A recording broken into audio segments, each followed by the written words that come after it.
We'll start with the loops. Do you see how Husqvarna is tilted back and angled in plastic, but very flexible, so it's comfortable. Well, Echo does the same thing,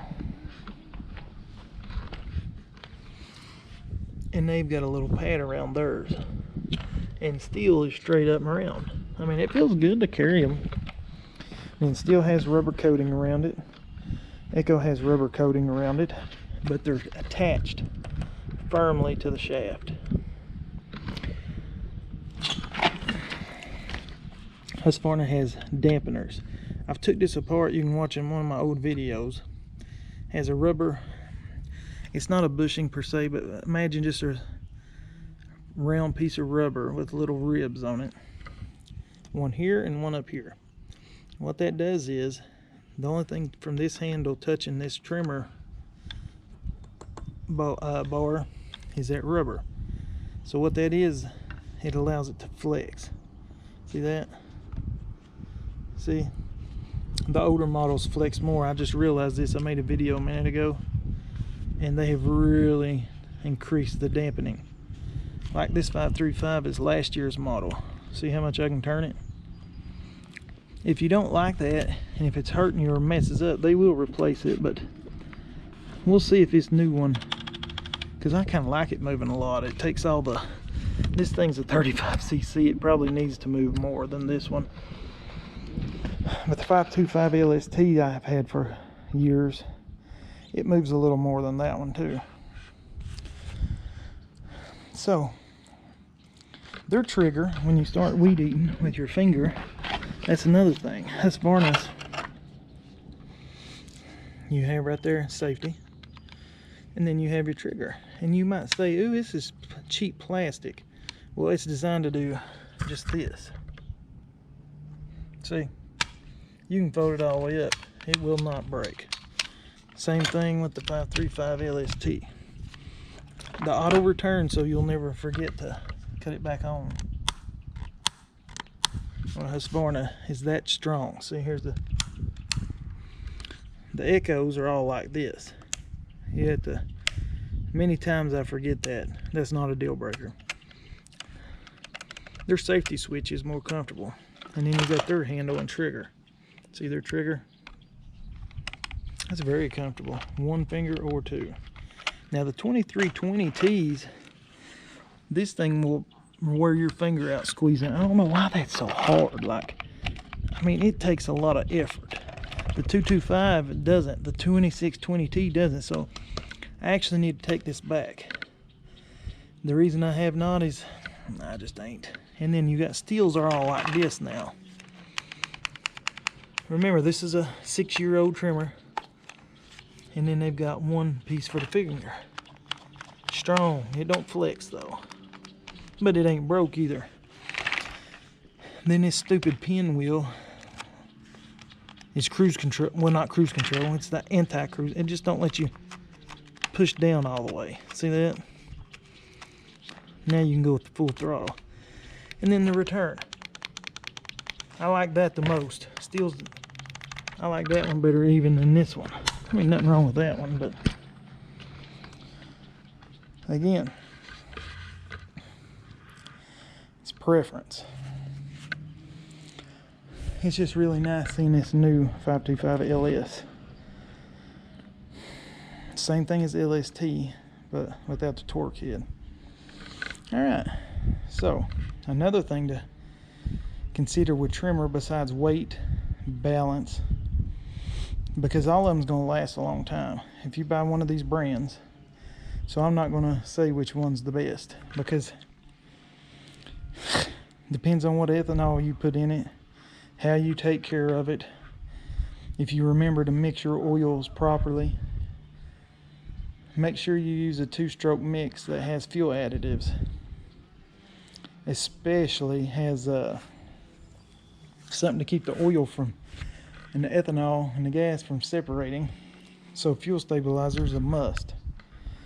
And for goodness sakes, any 2-stroke, when you're done with it at the winter, Run every drop of gas out of it. Run it till, and then crank it up again and keep going until you get every smidget. And these things will last a long time. So why I'm going at it at a different angle this year, I've done this video several times, is because they keep going. I don't have no breakdowns with none of the brands. Even this old Betsy here runs like a top. I was using it the other day, here actually, and the head exploded. But that head is old. I'll show it to you in just a second. So I've noticed they all last. There is no problem with them. None. I've got other Stihls. I've got plenty of Echoes, plenty of Husqvarnas. Nothing. I have no problems. Ethanol, ethanol, ethanol. Keep it out of it. Fuel stabilizer in your 2-stroke mix. Period. What logo's on it doesn't matter. What logo do I like the most? Here, let me show you. Yeah. Just so you know, I'm biased. I am biased towards the Husqvarna. So then we'll get that out of the way. I grew up a Stihl boy. If you told me something was better than Stihl, I would almost have an emotional response. I was such a fanboy. And then I got older, more mature, and I started getting other brands. And I was like, hey, wait a minute. Wait a tick. It actually started when trimmer wise, when Echo gave me that 2620T before it come out. That was amazing. And that led me, no, actually I had a Husqvarna before I had that, but that's what really showed me, because I had a little homeowner 128 LD, which is a good trimmer, but the 2620 is what broadened my horizons commercial wise. I was like, dang, they make one just as good as Stihl does. And then Husqvarna does too, but it's what you feel in your hand and balance and level. And then here's another factor: dealer and availability. I like Skag mowers, for instance, because there's plenty of Skag dealers around here, because Skag is king. We don't even have to talk about how the Velocity deck and stuff cuts better than any deck around here in these mountains. Exmark is a close second. Exmark Toro, same company, is right there almost with Skag, but they're not, but they're right neck and neck in the mountains. Ferris and all of them does good too. So around my parts, you see tons of Skag and a bunch of Exmark. With these trimmers and these big companies, I look at them all the time. More of them's going to this than any brand I've seen. I'm not joking. The guy that mows this house right here, I've noticed he went to them.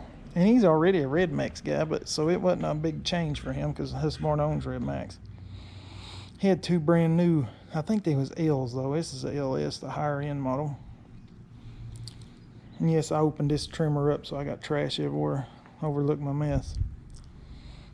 So dealer support, you need a good dealer. They won't lie to you, cheat you, and has been open for a long time. You don't want a new dealer. Maybe you do, maybe you don't. But see, Husqvarna is the biggest. ECHO, I think, is second. Y'all don't even know ECHO, do you? I think they're close to second or right there with them. They just ain't sold in the USA much. But ECHO is, I forgot where I was at. So find you a good dealer with good support, and you will like it. I don't think the brand matters as much. Does it to me? Yes. Does it to you as a homeowner? Maybe. Does it to you, to another commercial guy? Yes.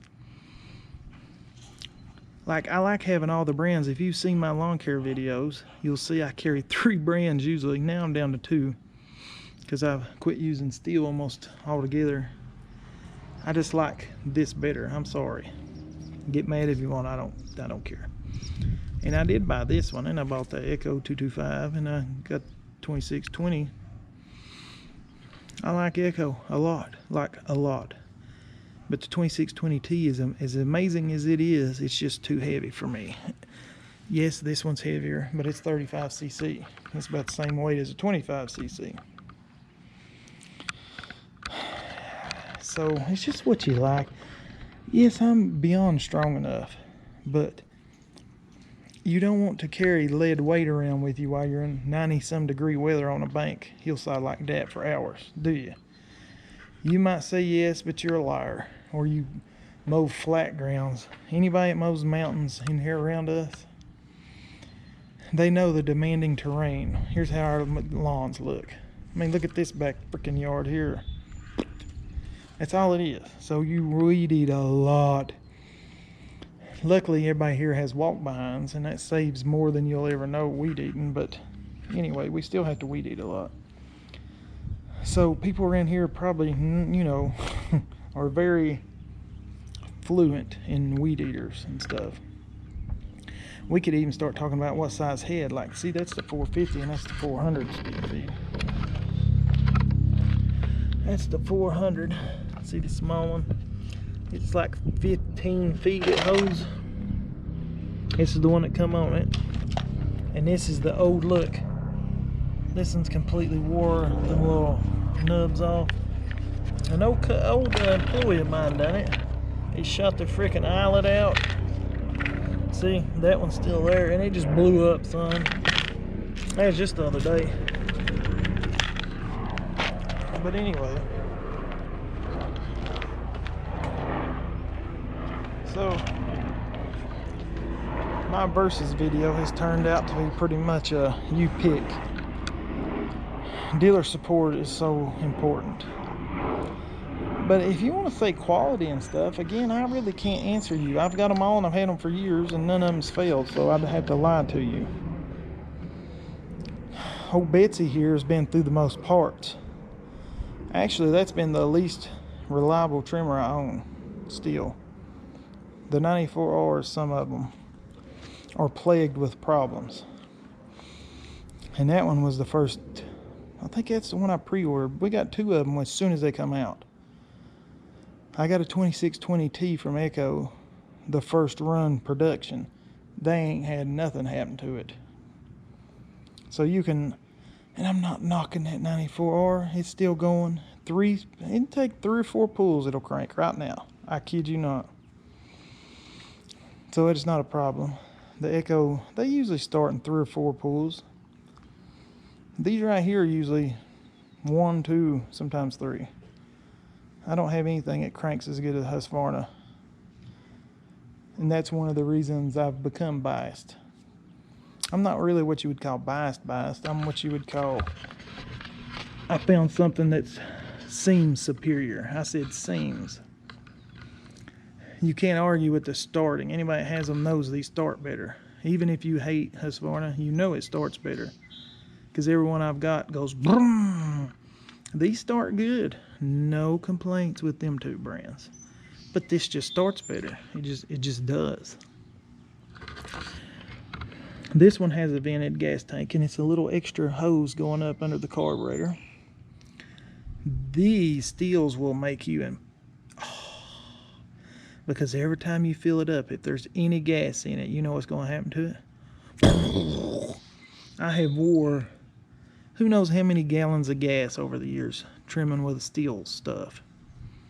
I freaking get so mad I can't breathe.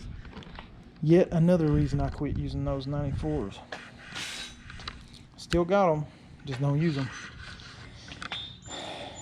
But I ain't lying, I used it the other day for hours. And I was like, man, this brings back memories, and I like it. But when I open that gas tank, memories fall back into place. And I just want to pick it up and beat it on the ground. Stihl needs to fix that. I have their chainsaw that does the same thing. 2 chainsaws. Great chainsaws. Terrible tank design. Echo don't do it. Husqvarna don't do it. So in closing, I've done went too long. Great.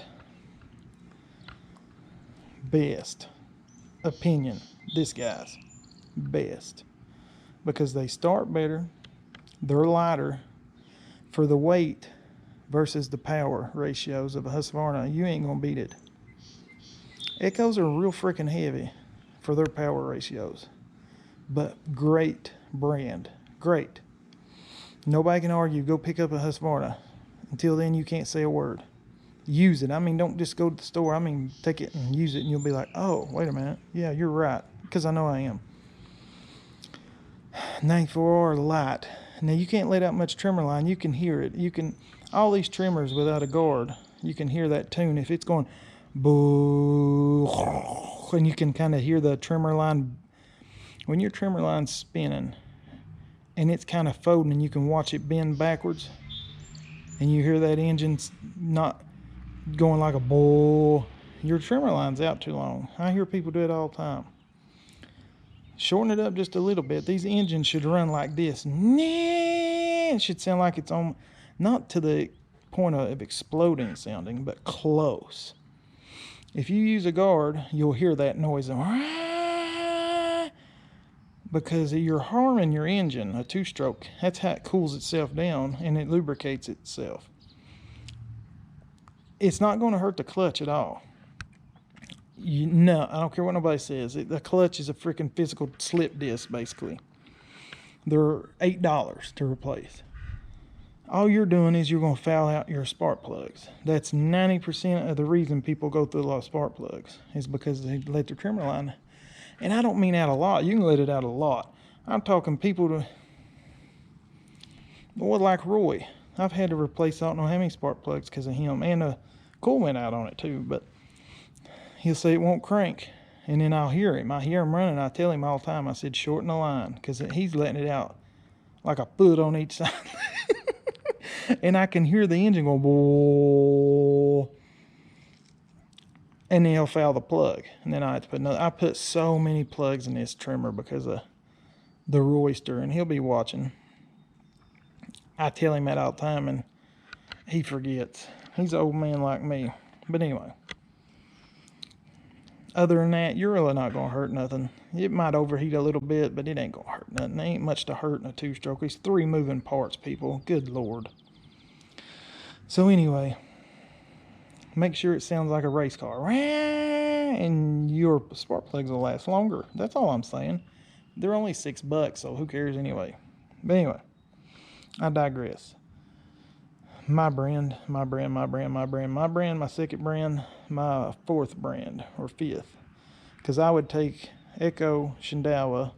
Well, actually, I'd take Husqvarna, Echo. Never owned a Red Max, but I'll take Red Max. And then I'd take Stihl, because I'm just not a fan, because everything they got makes those 4-stroke. And you're going to say, no, it ain't. Yes, it is. It's 4-mix. 4-stroke that uses mix as the combustible and the lubricant. It's a 4-stroke, got 2 valves. Makes 4 strokes to complete. You can't change that with oil and gas mix. But anyway, so I'm not a fan. Just not a fan. Are they good stuff? Yes, I've had them. I've showed you on the channel. Go back my old videos. They last a long time. Don't like them. I'll stick with my 2 strokes. If you like 4 strokes, hey, that's what I'm trying to tell y'all. It's what the frick you like. Not what I like. What you like.